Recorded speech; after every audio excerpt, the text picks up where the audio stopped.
Hello and welcome to a special midweek episode of Sermon Braindump. My name is Scott Dalen, an ELCA pastor in Southwest Iowa. I present these videos usually weekly, but this time around on a special occasion as a way to, for a couple different reasons. First of which is to take my brain out of the mode of background work over the course of the week and move into the process of actually writing and preparing the sermon that I'll preach to my congregation. That's the first reason. And the second is just to allow you, the viewer, who have come across this video for whatever reason brought you here today, to gain some different insight into the text for this particular time around. So that is why I do these. Now, as I mentioned, this one is a special one. I am recording this one on a Wednesday, which is not my normal gig, but here we are in Holy Week. So happy Holy Week, everyone. This particular video is in preparation for Maundy Thursday, which is tomorrow night as I am recording this and getting ready for the sermon that I'm going to preach to the congregation for that particular little aspect of Holy Week. Now, a word on the upcoming things. That we'll also be having worship on Good Friday. However, I do not preach on Good Friday. I kind of let the passion narrative and the action of the worship service itself stand alone. So I will not have a video for Good Friday, but I will be back towards the end of the week with the episode in preparation for the sermon for Easter Sunday. I can't believe that we are up here to Holy Week already and that Easter is this weekend. Seems as if this season has gone quickly, but that's where we are at. So that being said, let's go ahead and get into this. Now, the assigned text for Maundy Thursday every year comes out of John's Gospel. It's John chapter 13, verses 1 through 12a, and then 31b through 35. This is the setting of the Last Supper, which is just lost my train of thought. That's our setting, the Last Supper, and there are two different events that are kind of associated greatly with the Last Supper. One being the institution of Holy Communion, which is present in the three synoptic. I can't talk very well today. The three synoptics, Matthew, Mark, and Luke, they all feature the Jesus instituting Holy Communion. But in John's Gospel, it's a little different. We have the foot washing and the call to loving service because of what Jesus has done for his friends, no longer calling them servants, but calling them friends. And the call to the new commandment to love one another as he has loved us. And that's how the world will know that we are his followers, if we have love for one another. So that is kind of what's going on there. I'm going to go ahead and read it, and then I'll come back to it again. So again, John 13, 1 through 12a, 31b through 35.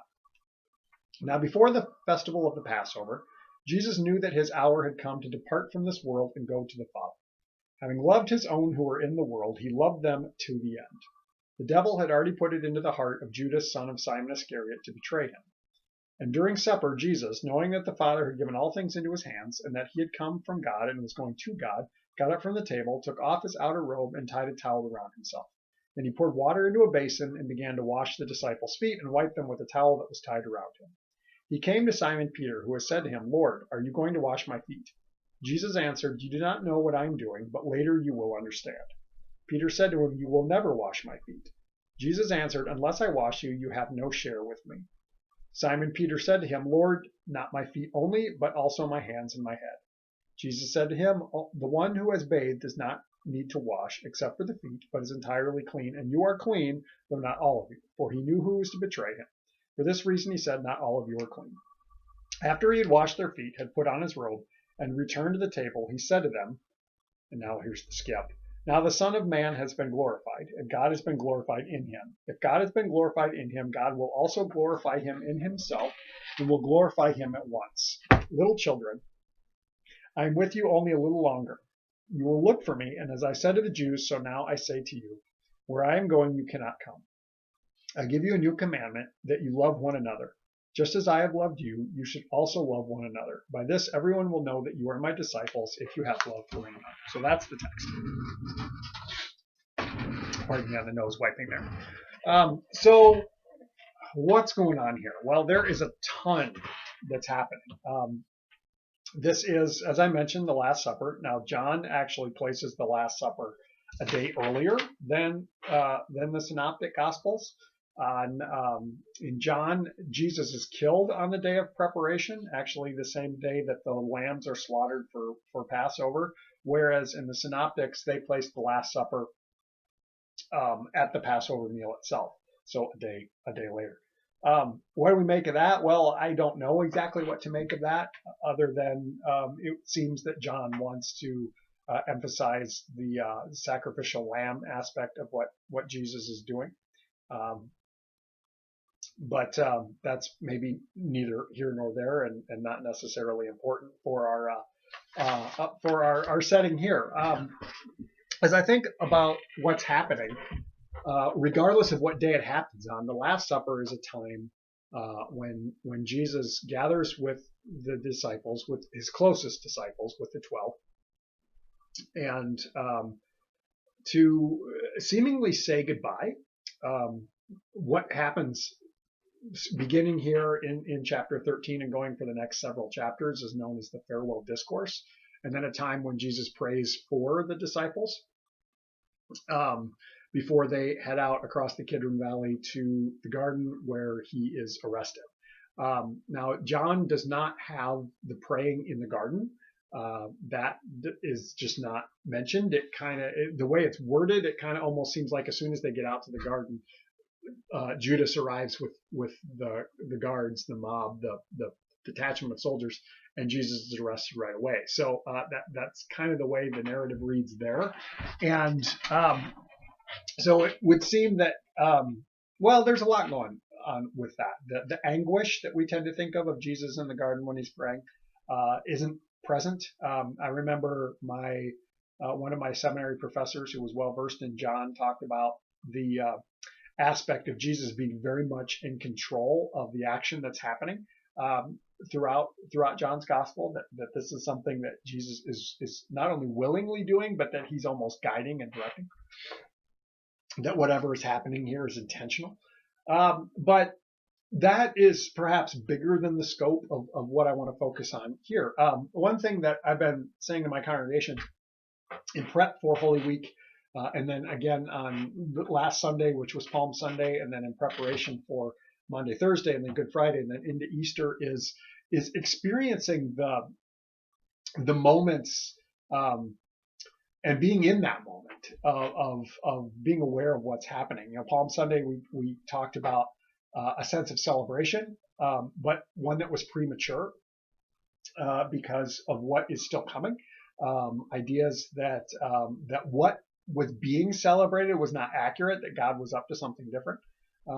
Here on Maundy Thursday, it's really that sense of saying goodbye before the mourning and the pain and the loss and the grief of Good Friday, followed by the unexplainable joy that is present, that goes beyond logic, that we will find on Easter morning. But so where are we now? And we're on Thursday, and this is the moment of saying goodbye. Jesus knows what's coming. He knows that Judas is going to betray him. That's part of what is skipped over in the verses that we jump over in this is the identification of Judas as the betrayer and how he goes out and then what follows. And so we have this sense of the last of the foot washing, or if we think about the institution of Holy Communion, either one is really okay. In the direction that I'm kind of going, in that we think about this is a gift that Jesus is leaving his beloved friends with, and that's something that's a sense that's very present here. Like Jesus says, what I have done, you should do for one another also. Love one another. That's how the world will know you are my disciples, if you have love for one another. It's agape love, which is perfect sacrificial love. It's love that puts another before yourself, not just that you have a fondness for them, but that it's perfect love. And that's what Jesus is talking about. So what do we make of this foot washing? Well, I could go into the specifics of foot washing and the history behind it and the custom around it. But I've done that in past videos. So I would recommend you to flip back and find one of those if you really want to get into it, beyond the point that, they walked everywhere, their feet got dusty. And so it was good hospitality to provide water for them to wash their feet, or even in a perhaps richer household, there would be the lowest of the lowly household slaves would come around, and they call it laving. I don't know where that word comes from, but to wash the feet while they recline there at supper. But Jesus takes on that role, showing them that he is a servant, that he's not above them. Jesus takes on that role, but there's more than that even too, and this is a very intimate situation that's going on, and not talking like inappropriate intimacy, but that you get up close and personal with someone's feet. That's a pretty intimate situation that's going on. And you're right there. And we see this encounter in the back and forth with Peter, how uncomfortable it makes Peter, and then how Peter misunderstands what's going on and asks for more. But Jesus gives him what he needs in that. But even that is going beyond kind of where I'm thinking. So where I'm at in this, and what I'm expecting to kind of talk about in my sermon is this sense of saying goodbye. Within my congregation, we've had a lot of deaths in recent memory, not really much for the last couple of months, but last fall we lost several, and a couple more in the community that were even beyond the congregation that I served. But I'm remembering quite a few instances of gathering around a deathbed with a family when death is pending and we know it's coming. And that sense that is there, that sense of saying goodbye, that sense of wanting to leave your loved ones with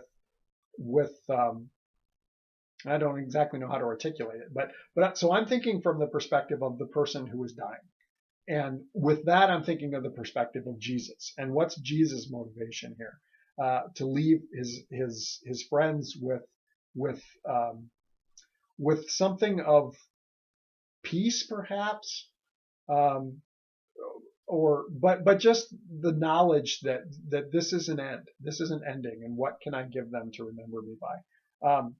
I'm really struck by one particular instance in which I went